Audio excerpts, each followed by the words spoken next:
knowing, uh, can you please type 1? Kasi if hindi kayo interested, edi, end na lang natin. Oh, iiyak lang. Iiyak lang ako dito. Anyway, kidding aside, ayan. So, pasensya if ako lang yung ah, tumatawa sa sarili kong joke. Maybe this is because of me being a Gen Z, ano? Yan. Thank you so much sa engagement niyo. So, right now, dito tayo magfo-focus. Before anything else, before magsa-start tayo rito sa dito sa main topics natin, itong tatlo, we would first tackle about kung bakit important si LinkedIn, especially when it comes to B2B sales. So, B2B sales or business to business. So, for example, if explain lang natin, baka may di pa masyadong uh, ganong ka-familiar when it comes to B2B, these terms. So, B2B business is like it's an interaction of two businesses. Say, for example, one company and then another company. So, say, for example, ako si number one. So, service provider ako, which is offering or like I'm giving my services to another service provider. So, kaming dalawa, we are B2B, business to business. So, ganyan. So, I think, and I'm pretty sure na mostly andito sa atin is under sa B2B na industry. So, let's get back to the topic before na mas maging mahaba yung explanation ko. LinkedIn is important. It's because may tatlong reasons akong sinulat. Number one, it would be because 70% of B2B buyers or yung mga naghahanap ng ma-hire, they research vendors or yung mga freelancers online before reaching out. And guess where they stop first or where they research first? Of course, dun sila sa LinkedIn. It's because in the first place, LinkedIn is anong platform? Professional platform, di ba? So, most likely, yung mga recruiters or yung mga nagha-hire, doon talaga sila pumupunta sa LinkedIn instead of using like Facebook and Instagram. Although, it's still like, it's an effective platform, pero they usually go to LinkedIn. Now, the second reason would be, unlike Facebook or Instagram, people here are in a business mindset. Yun nga yung nasabi ko kanina, like professional platform. So of course, LinkedIn is their go-to, no? Meaning, they are open to conversations or makikipag-usap sila, especially when it comes to our services. And if we approach it right, of course, edi much higher chances for us to be hired right away, diba? And the third would be LinkedIn content is searchable, especially SEO wise. I'm not sure if may mga SEO rito na mga people, no? LinkedIn content is searchable, evergreen, or always changing, and it is highly visible. Now, kahit 300 lang, sabihin natin na, for example, 300 lang na followers ang andito, pero you can still get 3,000 views. Yes, it is very possible. Ganyan kaganda ang algorithm ni LinkedIn. Now, sige, what's next? Here's, it may be blunt, no? It may be straightforward, but let me ask you this question. How active are you on LinkedIn? Ayan, may nagsa-side eye na, no? So be honest, once a week lang ba? Or wala pa talaga? Sige, gagawa tayo ng quick poll sa ngayon. Sige, you can type 1 if active ka talaga sa LinkedIn, 2 if minsan lang, or 3 if hindi ka pa nga nakapag-post talaga. Everyday pero scroll lang. Oo. Uy, I'm somehow seeing threes. So hindi pa talaga nakapag-post. Okay? Pero usually nakikita ko is 1 active. Uy, that's a good sign. I visit every day. but only to like post of others. Dead sea scroll. Oh, parang mindless scrolling, sinasabi nila. Nakasked ang post ko 3 times a week. Ay, grabe oh. Bigyan natin to ng 5 stars si Ellen. Counted po shared post? Yes, somehow. Kasi lumalabas yung name mo. And it also like parang lumalabas sa activity mo na you have shared this within that time span. But of course, much better pa rin to much better pa rin na if you make your own content. Sige, at least nakuha ko yung posting once a week. I am starting to use it more often to check for clients. Oh, that's nice. That's a nice signal, JB. Commenting, yes. So nagsasana all sila sa 3 times a week. So kahit ako, mapasana all rin ako. Ayan, sige. So the next topic would be this: how to show up daily without the burnout. So let's talk about showing up. Lalo na sa last poll natin, saglit lang ha. Admit natin to. Ayan.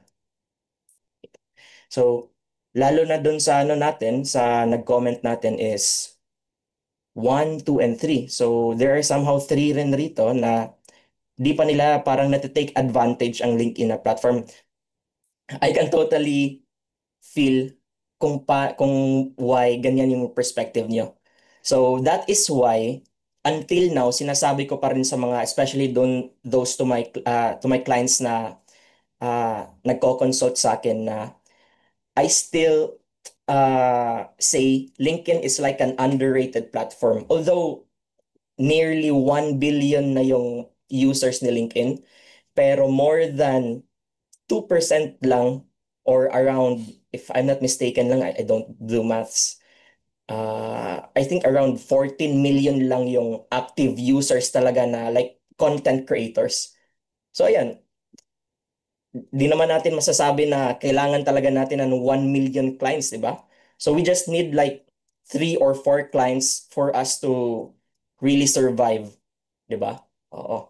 So that is why sinasabi ko talaga na it's like a hidden gem pa rin yung LinkedIn. Anyways, dito tayo, balik tayo sa sa topic. How to show up daily without the burnout. Let's talk about showing up, no? Yan. So, most people, it's either they post like crazy for 3 days. Ayan, parang frenzy talaga. Grabe yung taking action, and then they disappear. Sayang, no? Nag-ghost lang sila kagad. Other people naman, they don't post at all kasi parang na-overwhelm sila. And others are also saying na they post 3 times a week. Nagsa-schedule post pa nga. Grabe, no? Kudos sa'yo. Sino ngayon kanina? Si Ellen, I think. Yan. However, when you say showing up, it does not necessarily mean na daily post, no? Visibility does not mean daily post. It means daily presence. So once again, hindi siya necessarily kailangan talagang everyday nagpo-post ka ng content. Say for example, day 1 or sa Monday, nag-post ka ng content. Tuesday, you're not feeling it. Para, of course, may mood talaga tayo na we're not feeling very well, lalo na sa pagko-content. Eh di, why not makipag-connect ka? Ganyan. So, andun pa rin yung presence mo. So, you're still showing up, no? So, that is why I want to share with you this mini framework na I'm really excited to give, no? So, valuable na, especially since andito na tayo, no? Might as well share with you a daily presence formula na looks like this. Yan. You can do this. Wait, let me just, ayan. First one, you can do this 1 to 2 posts per week. The next would be 5 to 10 comments per day. And the last would be 20 to 30 connections per week. Now, it's up to you, no? Para hindi ka talaga overwhelm, sorry.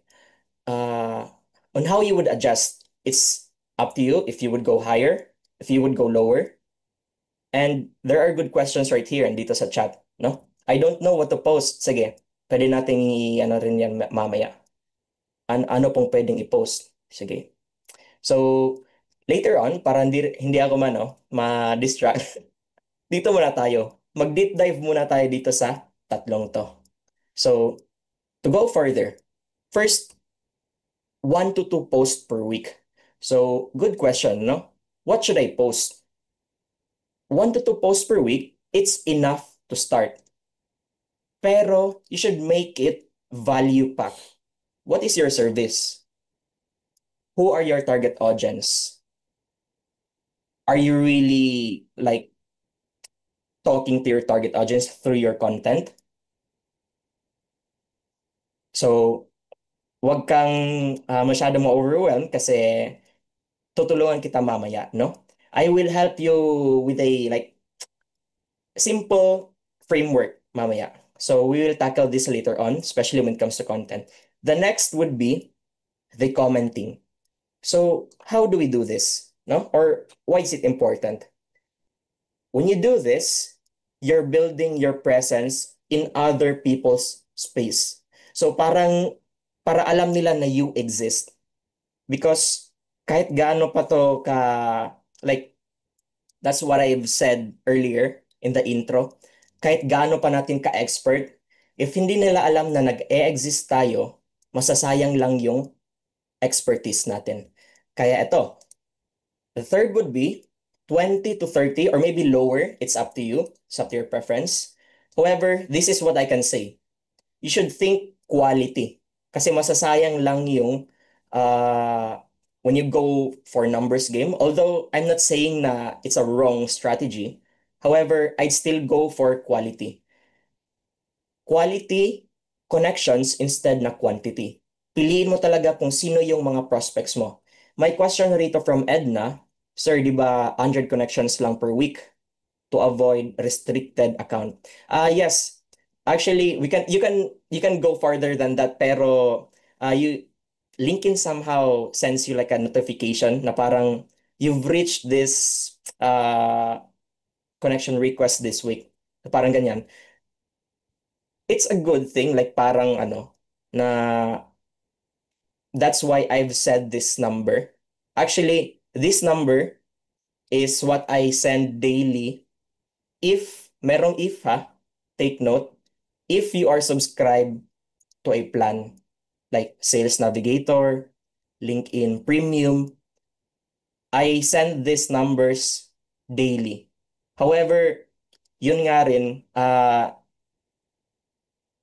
yes, tama, tama. Suggestion is 20 to 30 per week. Pero it's up to you, no? But what I can suggest, especially magkaiba yung mga strategies natin is actually pwede ngang 10 per day eh. So eto siya, ginawa ko lang na per week for the mere purpose of us not getting overwhelmed. Ganyan lang talaga. Oh. Pero yung sabi ni Edna kanina, 100 connections, I'm not really sure with the specific number kung ano yung ano. Kasi nag-experiment ako and then actually umabot pa ng 50 connections a day and then nagsastop lang naman ako if may ano na, if may mga ano na, may notification from LinkedIn na. However, I don't suggest na ganun yung gagawin niya, no? Kasi nakatry na ako na na-suspend yung profile ko. Ayan. Anyways, I want to go deeper with this explanation para hindi natin masasayang yung para mas matutunan natin kung paano gawin to. So, first would be, sorry, I will be sharing with you a bonus, no? So, since you've joined me in this webinar, kahit kinakabahan ako ngayon, uh, sorry ah. So, you may consider this as my way of thanking you guys for joining this webinar. This is really helpful, no? Especially to those na service providers kung paano gumawa ng content. Ayan. Uh, I will be answering your questions later on, ha? Parang nade-distract ako eh. Anyway, sige. Please continue with the questions and then I will address them later on. going back to the topic, dito tayo sa content, I will be sharing with you a simple framework. This is what I call HBC framework. Malalaman natin ngayon kung ano yung meaning ng HBC. And when I say simple, literal na simple lang talaga. Like you don't have to overcomplicate it. First would be H. H would be the hook. So when you call it hook, ano yung uh, lalabas sa isip nyo? Sasabihin nating hook. Pangingisda, yes. Captain Hook, oo. Catch, tama. Oo. Oh, hook ni Franco Samuel, grabe. Oh, yan. So, hook is something that would grab your attention. Siyempre, imagine natin, makukuha tayo ng hook, ganyan, aray. Ayan, di ba, joke? Ayan. The next would be B, body. This would be kung asan yung context, no? More context, additional context. It tells the story. This is where you would add sentences, where you provide context, insight, and application. So moving forward, I will be giving you more details with this as well. Yan, admit nga natin to. And the third would be CTA or call to action. So I'm not sure if you guys are already familiar with this three. Kasi ito talaga yung pinaka-basic when it comes to uh, creating content. However, I don't want to assume na everyone knows this. So, ayan.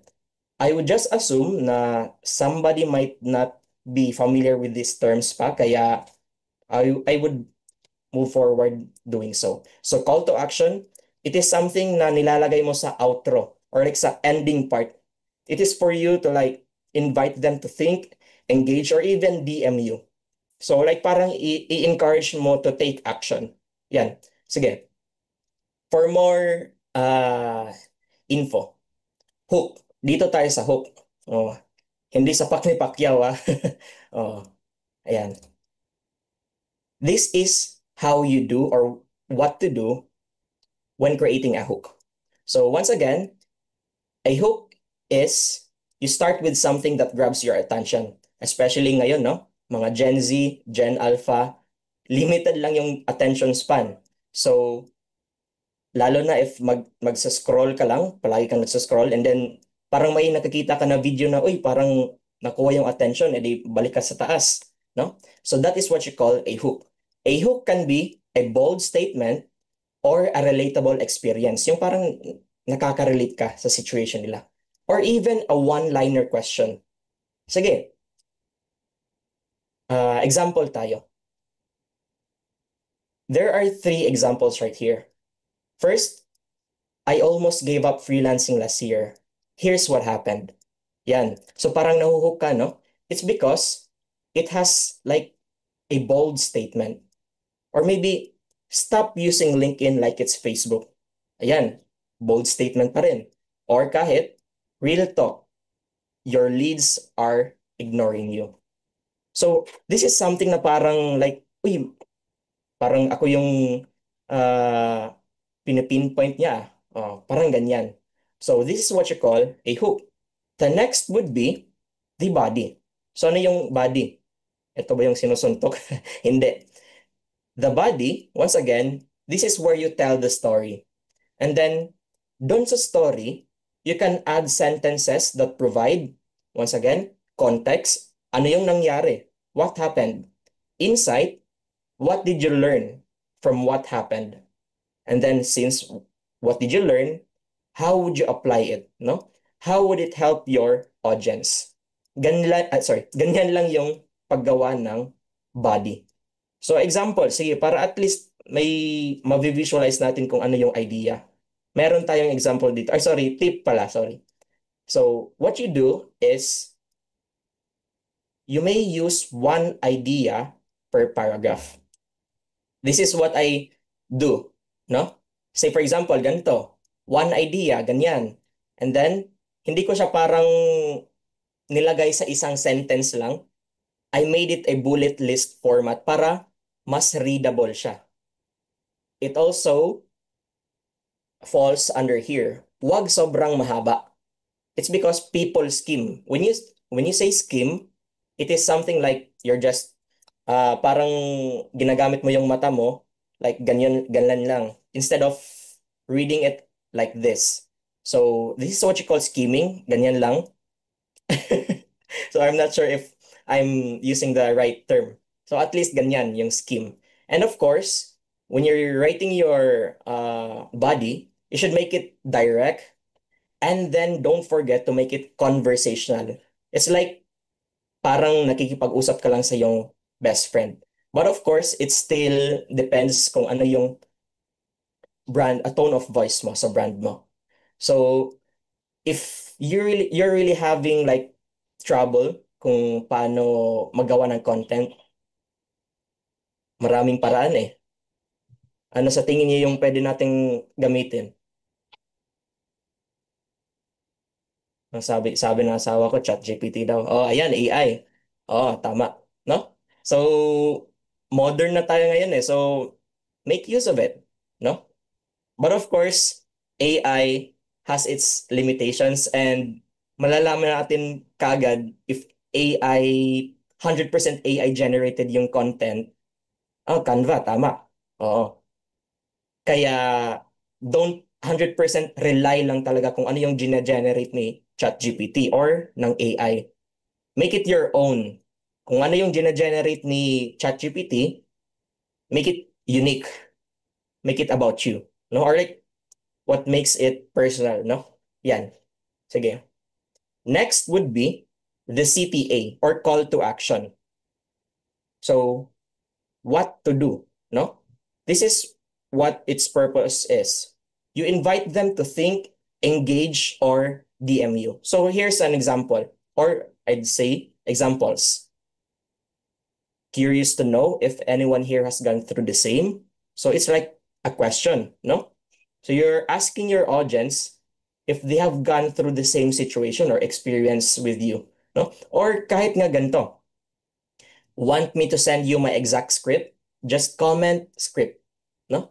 This is usually used as a lead magnet. And then, agree or disagree. Let's talk in the comments.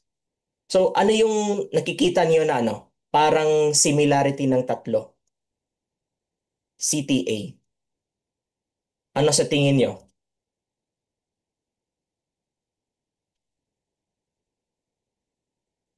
Asking. Yes, tama. Asking to engage. Ayan, no? Oo, ganyan. Encouraging engagement. That's right, no? So, this is the sole or like main purpose of CTA. Hindi yung parang you're just talking about yourself. Instead, you're encouraging engagement or your audience to comment, reply, share, repost, ganyan. Ano? So sayang lang yung hook. If maganda yung hook mo, maganda rin yung body mo. However, if you won't pair it with a strong CTA, sayang lang rin yun. Kaya yan, silang tatlo, it's what you call HBC. Hook, body, and call to action. Ganyan. Asking to engage. That's right. Thank you so much. No? The next would be ito. Here's an example. Example one, cold DMs are not the problem. Generic DMs are. So that's the hook.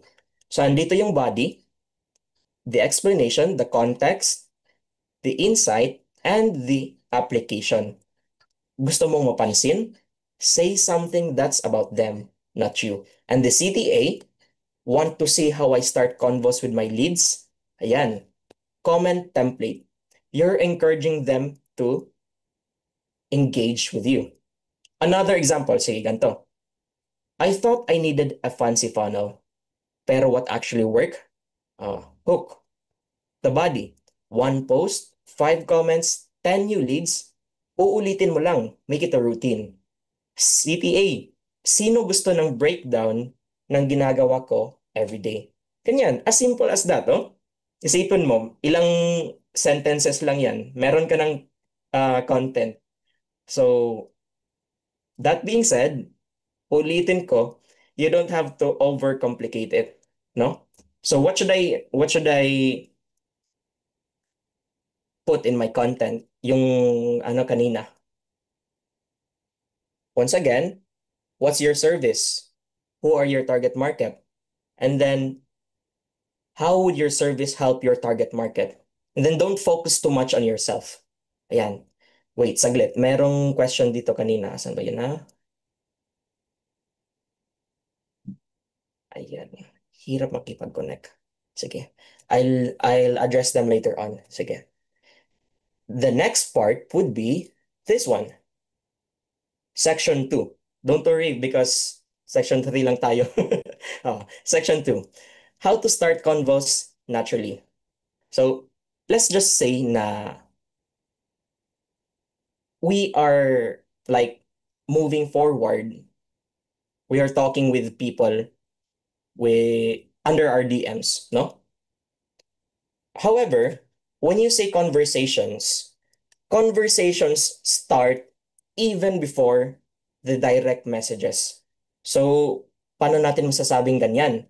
It's because it starts when people see you engaging sa content nila.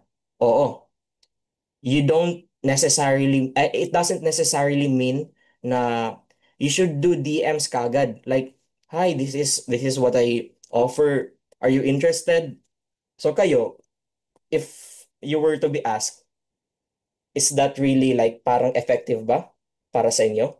Like, someone would be, kahit, I mean, out of nowhere, nagpipitch ka agad ng service. Di nga nila alam if you need that eh. 'Di ba?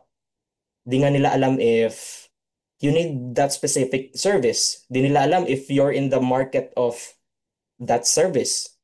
Kaya, that's what I say, conversations start before the DM. How do we do this? No? Which in turn helps you build rapport and connection with them. I will be showing you a step-by-step process kung paano natin gagawin yung conversations before sa DM. Ganito, how to start warm conversations. So, eto yung strategy na ginagawa ko for my personal and for my clients' businesses. So, you may want to take note of this, no? This may be somehow simple, pero straightforward, and it gives us, not just me, results also for my clients, no? Number one, engage ka muna sa post nila. And when you say nila, these are your, I mean, these are referring to your target market, no? Mag-engage ka muna sa post nila for 3 to 5 days. I'm not saying na this is really like parang number talaga na if a follow mo. Pero this is like the magic number or like parang a good number, no? To start with. So, of course, marami kasing kailangang pagdaanan eh. Kailangan pa yung lead mo na parang they should be aware about you. Once again, they might not be in the market. Hindi pa time na mag-hire sila. Hindi pa time na kailangan nila yung service mo. At least, if you engage with them, makikita nila yung name mo. They're popping up on their comment section, whether they like it or not. Ayan, no? So once you do that, you then connect with context. And I will explain it to you later on kung bakit, I mean kung paano gawin yan. Connect with context, and once they accept, you send a non-salesy message. So what does that mean? It means hindi ka kagad magpipitch, no? Sige, for better like info, here's an example. Hey Anna, or this would be right here ha. Once tapos ka nang mag-engage sa kanila, you can say something like this. This is just a sample. I'm not saying na you should really gawin talaga to. So, hey Anna, I've been reading your post lately on startup growth. Considering na tapos ka na sa number 1. Love your insight on client retention. Would love to connect. Connect ka. Connect with context. So, In this part, you have already built a little connection by engaging with your target market's content, di ba? So once andun na, say for example, let's just assume na na-accept na niya. After ma-accept, dito ka sa number 3. Send a non-salesy message. So you can say something like this, especially for the setters, no? Curious, how are you currently getting leads for your company? I might have a few ideas that can help. Something like that. Oh, you're not saying na you're pitching your services right away, although it's somehow you're subtly pitching it somehow, no? Pero your goal right here, once again, is for them to reply back to you. Yan. So, this is actually not something na gagawin ko talaga kasi when I do messages like this, I research about their background first. And from there, gagawa ako ng message na personalized talaga for them. Kasi once na they engage, at least malalaman ko na, uy, eto, active talaga to siya. So at least plus points doon na kailangan ko tong ano, kailangan ko tong lutuin, let him cook, no? Ayan. Anyways, ganyan yung step-by-step process na pwede natin gawin to start warming up our conversations. Now, moving forward, people are talking to you. No? Let's assume na people are talking to you na. So, andito na tayo sa level na we are going to close the deals. So, paano natin siya dadalhin sa sales convo without being pushy? To, closing is not about pressure.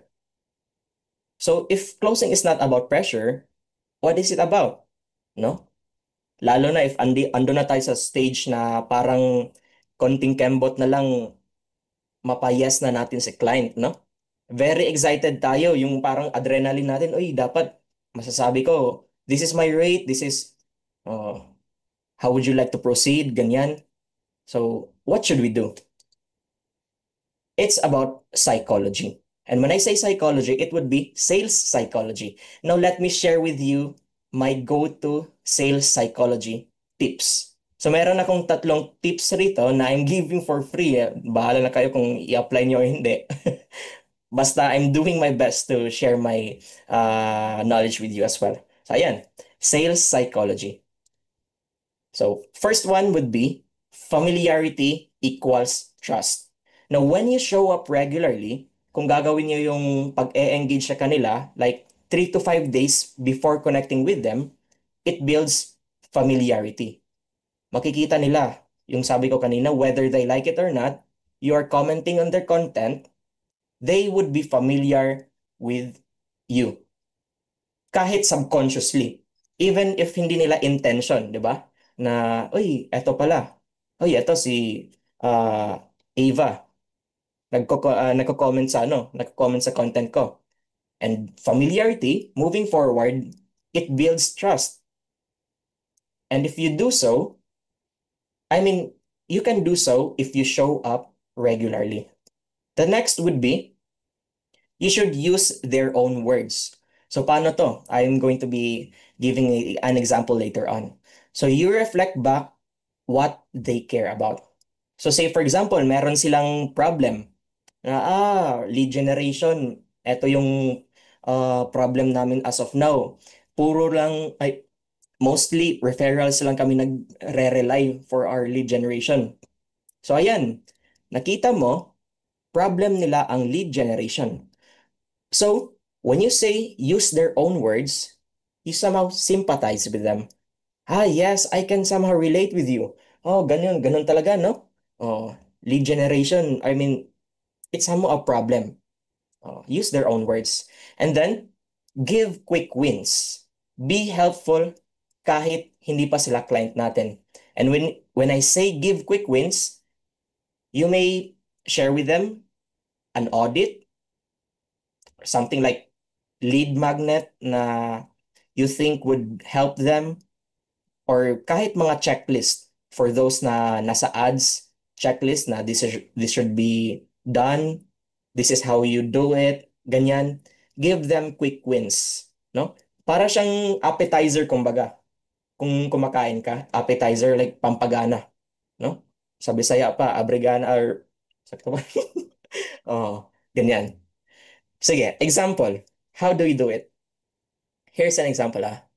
So, hey John, based sa sinabi mong nahihirapan ka with follow-ups, want me to share a system I use to make sure na no leads go cold? No pressure at all. Yan. Use their own words. Andito. Based sa sinabi mong nahihirapan ka with follow-ups, yan.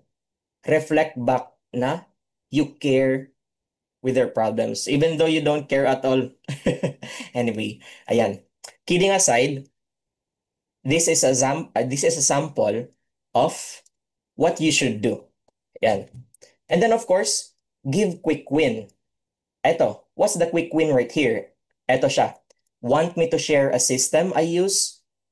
Oh, kahit hindi mo pa siya client, at least mapatikim mo sa kanya kahit a little bit. Parang at least teaser lang na, uy, ito, grabe yung potential ng taong to.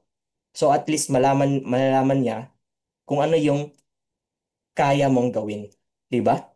So ayan, I think, ayan. So we've already covered how to show up, how to start convos, and how to close deals. So what's next? Sige. Since I still have time right here, I will address some questions, no? And if you guys have some questions as well when it comes to LinkedIn and lead generation, please do so. Please share it. May nakita ko kaninang question. Do you connect with co-freelancers? Yes, of course. Co-freelancers helps us. Sila yung parang tumutulong sa atin na mag-engage sa content natin, and by engaging, edi syempre, our content would be favored by the algorithm. So once favored by algorithm, pupunta sa taas yung content mo. Yan. And of course, hindi lang sa ganyan. Pwede rin tayong makipag-collab sa kanila. Especially, maraming ang nire-refer ko sa job openings. And kahit hindi tayo parang nag-expect na i-refer nila rin tayo, they do so, no? That's actually a good one, no? How would you search for your niche specific users? Yes, that's a good question. By niche specific users, can you give an example kung ano yung sino yung target market mo para at least makuha natin kung we can pinpoint talaga. Can you give an example? Franchisee business owners. Yes, that's a good one. So franchisee business owners. Have you ever tried searching them on LinkedIn? Ayan.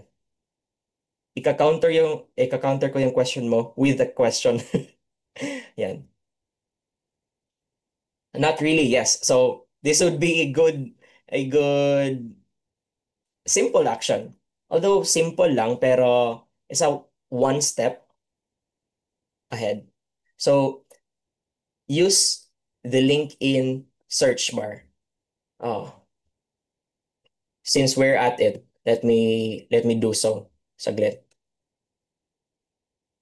Sige, sige. Let me give you like a quick rundown. Sige, please go ahead sa Again. Franchise, saan ba yan? Franchisee, business owners.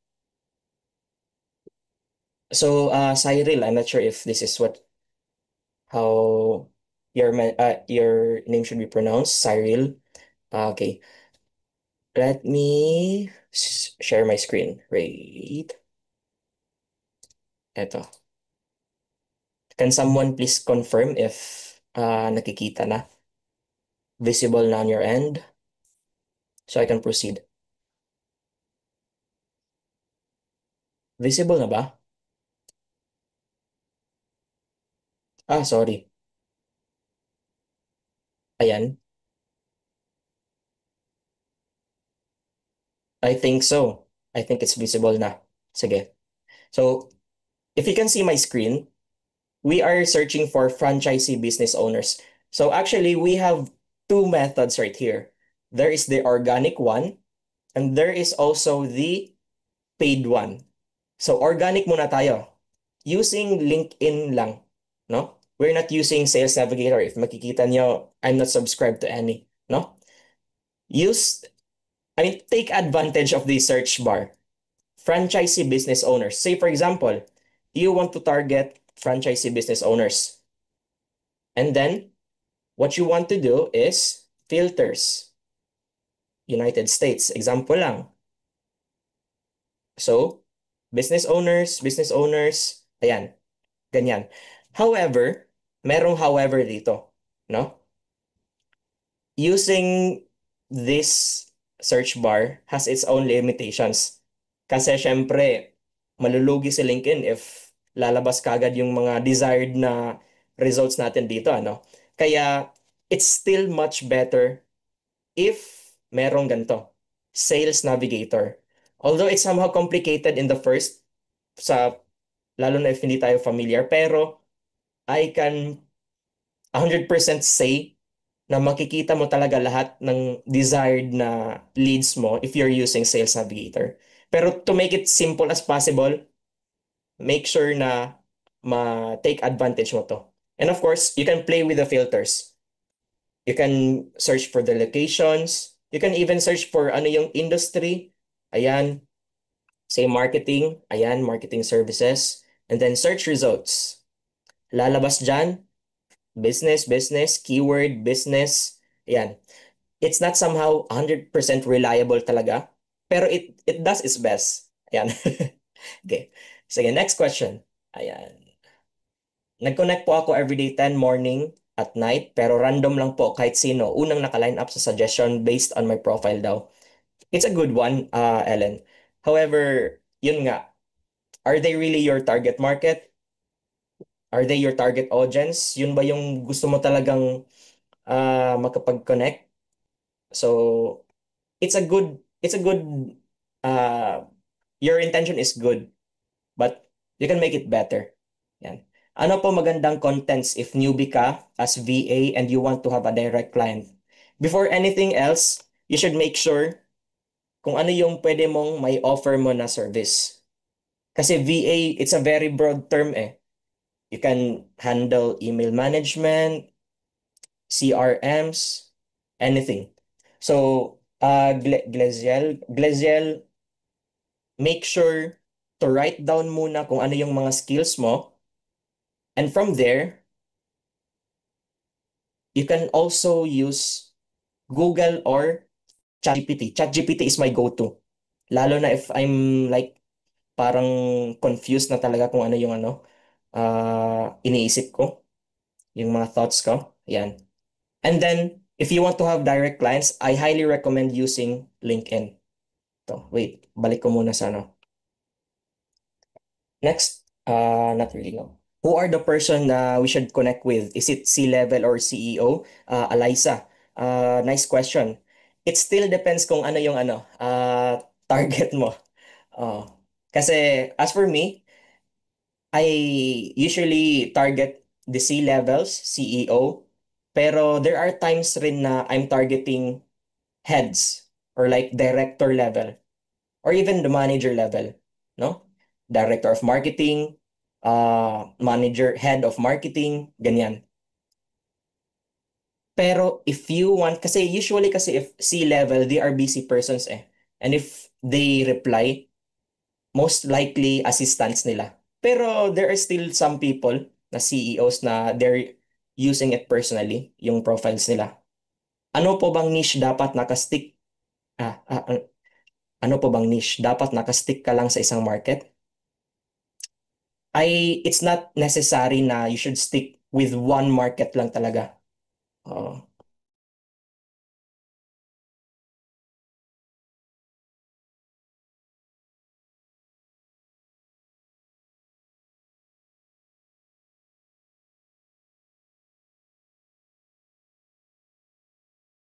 ginagawa mo to search free for 1 month, you can make use of it. Like take advantage. Pero parang random lang siyang lalabas eh.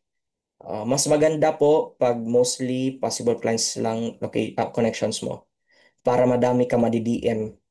Yes, yes, that's right. Zaidena. How do I pronounce this? Sorry. Yes, Zaidena. That's right. However, it does not really, hindi rin parang kailangan talaga na clients lang. Kasi if you have also like co-freelancers rin, lalo na makaka-help, yun nga, makikipag-engage sa mga contents mo. It has a 1 month free trial. Yes, that's right. Are we limited to messaging these prospect leads? You can also message other freelancers or other service providers. Baka meron yung mga, mga outsourcing offers eh. Baka marami na silang projects, pwede mong sabihan sila. Are you using prompt? Prompt for ano ba to? Sorry, Eliza. How about you po? How about po yung mga services request na nare-receive? Are they asking for my service? Or sila yung nagre-request? Yes. Good question. Service request. Sila yung parang para kang nag-OLJ, para kang nag-Upwork.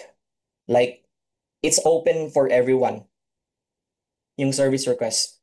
So like parang di ko pa siya talaga na-try, pero I have already seen it. Ayan, asan yun? Uh, is LinkedIn a good platform for marketing actual products like sorry, perfume? Alamag. Actual products like perfume. DTC.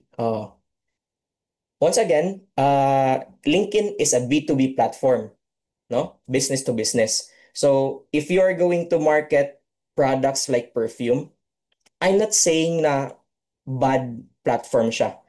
It's still a good one. Kasi andito yung mga tao eh. However, it may be also a good one to try Facebook and Instagram. Kasi if andito sa LinkedIn, if you're going to sell perfumes, I think, although you can also contact suppliers or like wholesalers talaga, it's also a possibility. Kasi andito talaga yung mga business persons. TikTok, yes, it's a good one too. If you want to sell perfumes. Yeah. Parang, yes, that's right. Maganda IG or TikTok. Di po ma-replyan yung mga tama, tama. If hindi naka-open profile yung nag-request. Any tips for effective sequence? Anong sequence to, Edna? Sige, since we're nearing the 10 o'clock. Ayan, 10 o'clock na. Messaging sequence ba to? I'm assuming so. Messaging sequence. I guess so. Anyhow, so yun. Balik natin. Messaging effective sequence. I actually have a document for this messaging sequence. I can send it to you for free. Or if anyone's interested dun sa messaging sequence na document ko, just send me a message later on na lang. Yes, yes. No problem, no problem. Anyways, to top this off, balik muna tayo dito. Kasi parang nag-enjoy na ako sa pag-answer ng question, sorry. Quick recap lang natin, no? First would be show up, di ba? It's either saan mag-message, LinkedIn or Facebook. Ayan, that's my name right there. So first would be show up, one post. It's either one post, kahit one post a week or anything. Kung ano yung kaya sa powers mo. But as long as you make sure na intentional yung pag-show up mo. And then, start your conversations. Don't pitch. Huwag kang mag-pitch kagad.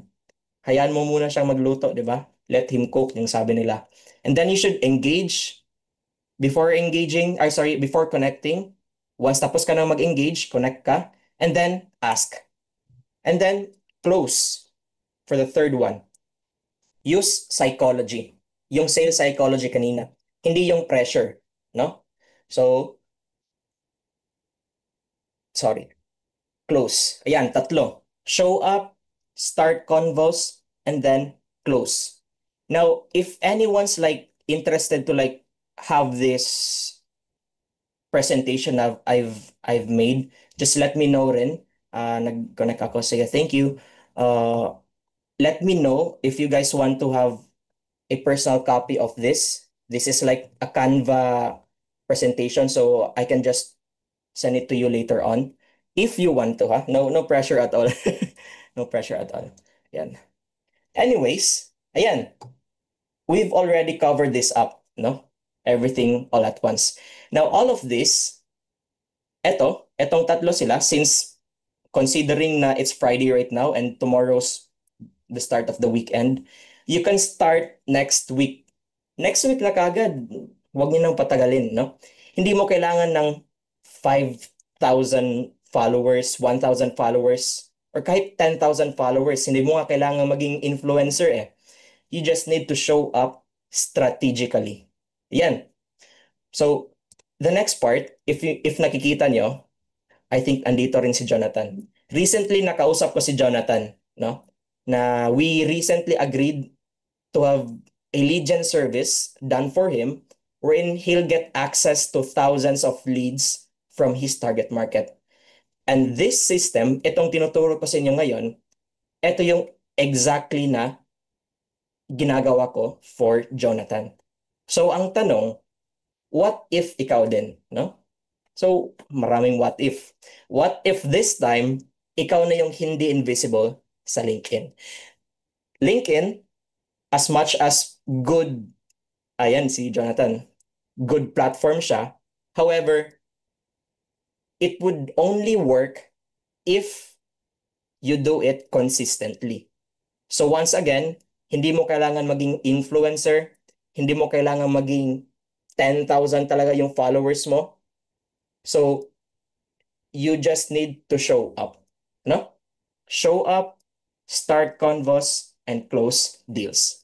So maraming salamat sa lahat ng nag-join rito tonight, ano? Umabot talaga tayo ng 60 participants. Thank